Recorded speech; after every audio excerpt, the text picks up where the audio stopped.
Hey guys, it's Jalen and I'm here today with another episode of Recent Reads. This is the series where I just chat about the last 10 books that I read. I like to take a moment to talk about what I've learned from the things that I've read. Hopefully pass on any good titles to you guys. So my usual disclaimer, these are my personal subjective opinions on the books that I've read. I'm just here to talk about what I personally took away from these books, both in terms of craft and greatly in terms of personal enjoyment, which is incredibly subjective. I'm not here judging the authors or judging the value of these works. If you enjoyed a book that I didn't like, that's actually great. I'm really glad that someone got value from the book. So this is starting with everything that I read from the beginning of 2024 onwards. Ever since the beginning of the year, I've just been reading. It's been just like banger after banger. The first book that I read was The Vaster Wilds by Lauren Groff. Lauren Groff is one of my favorite authors, and so I ran and did not walk to the bookstore to pick up this one. So this book is set in colonial era New England. I don't remember the exact year, 1700s, 1600s, something around there. And we follow a servant girl who works in a kitchen. And after an incident, she escapes into the wilderness, and we basically just follow her trying to survive, a bunch of her life leading up to this as well. And backstory, this was her sparsest and quickest book. I often characterize Lauren Groff's work as being a little denser in terms of description. I like that about her work, and I'm normally not someone who likes denser writing. It's not that I find it dense, but you know what I mean. It's not hard to read, but it is a bit denser. Whereas this was much quicker compared to her other work. It still had her characteristic richness, and it was very meditative. I never knew that a book about a girl alone in the woods could be so compelling. There are so few characters, and it really is just about this one character. But it's really, really compelling. It's in many ways a survival narrative, but I found it very interesting. As always, gorgeous writing. You could drink the prose. You could spread it onto toast. It is butter, and it's beautiful. There were a few slower moments in the middle, but ultimately I thought it was amazing how she created such a compelling drama out of this girl just surviving in the woods. Lauren Groff never misses. I can't say that this is my favorite of her books, but what did I rate this? 4.5? It's just because she sets the bar so high. My favorite is probably still Matrix, and that's up there with Fates and Furies, and then probably this one, and then Arcadia of her novels. I really enjoyed the sparseness of it, actually, compared to her other work. So then I read Maddalena in the Dark by Julia Fine. My brother got me this for Christmas, and I have to say this or else he will send me a text being like, why didn't you say that I got you this for Christmas? So this book is set in 1700s Venice, and we follow two girls, Maddalena and Louisa, who are both students at a girls' violin academy. This book was sumptuous. It was lush. It was rich. The setting was rendered in such a tactile way. You feel like you're there in Venice. The two characters are very interesting, and the way that they kind of pivot each other in this kind of ever-shifting manner. They have a very interesting relationship that is many things at once and kind of inexplicable. One of those kind of girlhood type romantic friendship that you have as a teenage girl. It got a little too floaty at a lot of points, especially throughout the middle. But ultimately, I did really enjoy this, and if you were interested by this setting, especially, I think you'll find this one very, very immersive and worth the read. Then I read The Jasmine Throne by Tasha Suri. This is a high fantasy novel that had piqued my interest as I've been reading a little more fantasy lately. We are set in an India-inspired fantasy world. One of the main characters, Princess Maddalena, she is trapped in this kind of falling apart tower. And then we're also following her maidservant Priya, who has some interesting magical powers and history going on. There are a bunch of other characters as well, but those are kind of the primary characters. It's very hard to explain books like this where it's kind of just like a multi-POV epic saga. This is just, the first installment. I feel like this is the word I'm using for all the books in this video, but very lush world work. Very original, fascinating world building. There's this weird kind of plague thing called the rot, which is where plants start consuming you, and that's my shit, okay? How I feel about magical plants that eat people. I have written so many stories about this. So I really enjoyed the world, and I really felt immersed in a world that felt very well constructed and unlike other worlds that I've read in the genre. I really enjoyed the two core characters. Some of the side POVs I found pointless or just hard to invest in. We would get various random sporadic chapters from some of these people, or just one chapter from them. Most of them, not all of them, but a lot of these side POVs I felt really just slowed the pace and cluttered up what was ultimately Priya and Malini's story. But maybe that's just me and my preference for a tighter narrative. I'm not really sure. But I did really enjoy the two main characters and their relationship. Then I read Lucky Red by Claudia Cravens, which, to give credit where credit is due, my brother also got me for Christmas. Thank you, Jay. So this is a Western, and we follow the main character, Bridget. She lives with her father, but he sells their land in exchange for, I think, like a new plot of land somewhere else. And she is pretty sure that it's a scam, but they have to pack up and leave. He ends up dying on the way, and so then she rolls up into a town, I forget what the town is called, Dodge City, and the madam of the local brothel comes up to her and is like, hey, we need a redhead, and you seem like you need work. So we follow her getting into sex work, and she finds that she's really good at it and she really enjoys it. A mysterious gunslinger rolls into town, and Bridget finds herself enamored by this. What's the gunslinger's name? I forget her name, but she's so cool. I really loved this. This is the sapphic Western that I've been looking for. To me, this is what I wanted Outlawed by Anna North to be. We'll still not get over why that book was marketed as like a sapphic, when by that it means all the side characters were sapphic, but the main character's straight. This book is exceedingly lesbian. I thought that take on sex work in this context was really refreshing. I read a lot of books that are branded as like a feminist work, and I'm like, okay, we don't have to call everything a feminist work just because it's about a woman. Like, that's my hot take here, is calling something a feminist work when it has nothing new to say about feminism.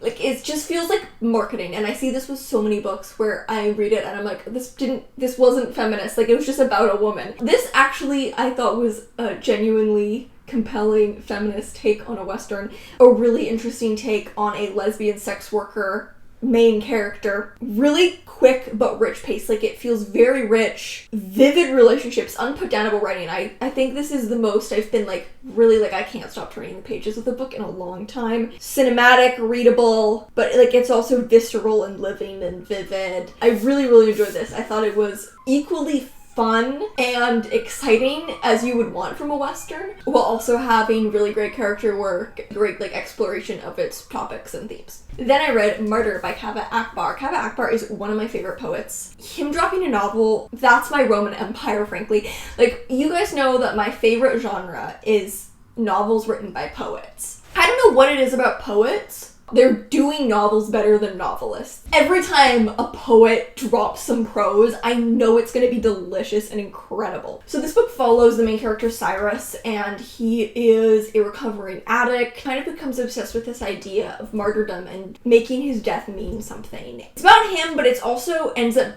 broadening to kind of be a whole family saga about like his whole family, and he's really obsessed with this idea of martyrdom because of how his mother died. She was on a flight from, I think, Tehran to Dubai, and the plane was shot down by the US military because they thought it was a warplane. And then after that, Cyrus and his father moved to America when he's just a baby, and so because of how his mom died in what feels like such a kind of senseless, pointless act, he's kind of obsessed with this idea of like death meaning something. It goes really weird places that I don't want to get into because I feel like it's best to just discover them as you read, frankly. Like, I don't... Just read it, okay? This was triumphantly strange. Gorgeously written.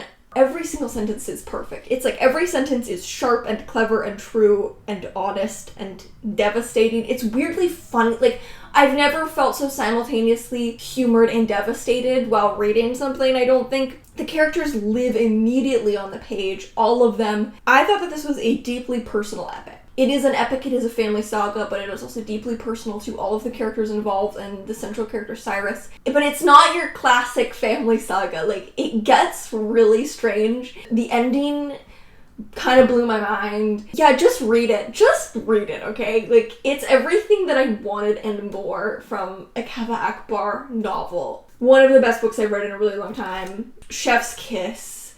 No notes.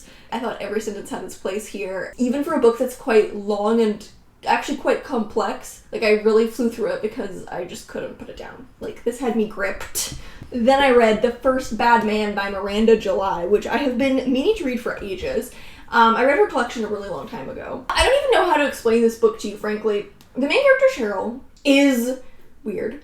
in a way that I can't explain, like one of the oddest characters I've ever read in my life. And she works as like an instructor at like a women's self-defense nonprofit. Her boss asks if their 20-year-old daughter can move in with her. Completely upends Cheryl's life, and the two of them develop the weirdest relationship that I may have ever read in a novel. It's one of those books where the concept, a 20-year-old woman moves into a kooky older woman's home, doesn't sound that weird. This is one of the strangest books I've ever read in my life, because what is happening is kind of normal, but the way that they're doing it is the least normal thing I've ever seen in my whole life. Like, these are unprecedented characters. This has never been done before, in fiction or reality. It wasn't surreal necessarily, it was more like normalcy turned inside out. Like, it was like normalcy made almost incomprehensible. It's one you have to just roll with. You kind of can't stop to question what's going on, you gotta just roll with it. It's worth it, but you have to just go with what's happening and not get caught up on how whack everything is. Then I read Minor Detail by Adania Shibli, translated by Elizabeth Jacquet. This is a novella that is set in Palestine, and the first half, it's set in two halves. The first half follows an Israeli soldier, and he and his, like, I don't know what's the name, platoon. They massacre a Bedouin village, and then they find this one girl who had survived, proceed to assault her. It's really violent. And then in the second half, we follow a Palestinian woman who finds a written account of this and is struck by the fact that this girl's murder had happened on her birthday. And she kind of becomes obsessed with learning about this girl. There's like a horrific contrast between these two main characters. The main character in the first part, I don't think he's named. There's this like horrible like boredom to it, this kind of apathy to it. Like, he orders atrocities against this civilian girl. It's so apathetic. Then we get 2 pages of extreme detail of him washing his face. That's more important to him. Like, it's extremely detached. Everything is so detached and to like deep disturbing extent. And then in the second half, suddenly there's this intense emotionality to the main character. The narrator is so conditioned to extreme anxiety because of, you know, living under Israeli occupation, that like every tiny thing she does causes her distress. But at the same time, she's totally accustomed to things like hearing bombs in the distance or a soldier pointing a gun at her. That contrast, as you move between these two sections, it's like striking. The end also, like, if you've read this, you know, I'm not gonna spoil it. The end, like, fucked me up. Like, not gonna lie, like, it was so sudden, and, like, I had to sit with that one for a moment. Read this. It's very graphic, it's very disturbing, but I think it's quite necessary reading. You can read it in an hour, it's very short. If you watch my last episode of Recent Reads, I also recommend some more books by Palestinian authors that you can also check out. Then I read The Light of Eternal Spring by Angel D. Zhang. So this book follows a woman who was born in a village in China called Eternal Spring, which is where the title comes from, but she later on ends up moving to New York City and working as a photographer. And there's this disconnect between her and her mother, who has never really understood her decisions to, you know, move to America or to get married to an American. At the beginning of the book, she receives a letter written in Manchu that she can't read, and so she takes it to Chinatown to try and find someone to translate it, and she learns that her mother has died. So she goes back to Eternal Spring, and there's a lot of kind of slightly magical folk tale stuff happening. I would describe this book as very delicate. It's very soft. It's very quick to read. I think I was maybe just a little underwhelmed by this at points. Some of the elements of the story that were so interesting, like this kind of slightly magical stuff going on. Some things that felt a little underexplored. But I guess that's also hard to do without kind of disrupting that like delicacy that's been created. But there was a lot of interesting things going on about like family and art, folk tale, and that kind of stuff, which are all topics that I find really interesting. Then I read Girlfriends by Emily Zhou. This is a short story collection that follows all trans women as the protagonists, and they're all very grounded, quiet stories, very focused on kind of relationships. I did feel like all the protagonists felt kind of the same, even though they clearly were different in terms of like context and like who they were, but they all kind of read as kind of the same on the page. But I thought this was very well attuned to the nuances of friendship dynamics and, you know, groups of queer people especially, like, that felt rendered in a way that felt extremely accurate to at least what I know to be true in my lived experience. A lot of clarity in these stories. They're kind of simple, but they feel illuminative. And then the final book is The Skin and Its Girl by Sarah Cypher. So this book begins with a girl being born to a Palestinian family in the PNW, and her mother was going to give her up for adoption, but she's born with blue skin. Her skin is the same color as the soap that her family used to make in Palestine, and they were like famous for making this blue soap. You know, the family members kind of convince her to like keep the baby. On the same day that she's born, the family's soap factory is destroyed in an Israeli airstrike. The main character, Betty, it's really interesting because she's telling the story from first person, like from her birth. Like she like remembers her birth. It goes on to kind of expand to be about the whole family, kind of like Martyr in a sense, where we're zoomed in on this one character and it's their story, but then this character's story ends up becoming a vehicle to kind of learn about like some family secrets and stuff like that. This was one of the most poetic books I've ever read. There was poetry on the line level, but also on the character level, on the story level, on even the structure level. This kind of felt like a poem in many ways. It was beautiful, it was rich, it was cohesively strange on multiple levels. You know, there's this central narrative about Betty, and then some of her family members, these broader kind of magical meta-narratives. It was sprawling and epic, but also intimate and personal at the same time. And very creative, but very seamless use of metaphor, folk tale, and stories within stories. I think those elements can be quite difficult to pull off, but here it felt seamless. This is such a gorgeous novel. It was one of those ones that I just enjoyed every sentence. I enjoyed the playfulness and poeticness of the form, the tenderness of the characters so much. So that is all for this episode of Recent Reads. I feel like this was just a fantastic set of books. I've been so thrilled by so much that I've been reading lately.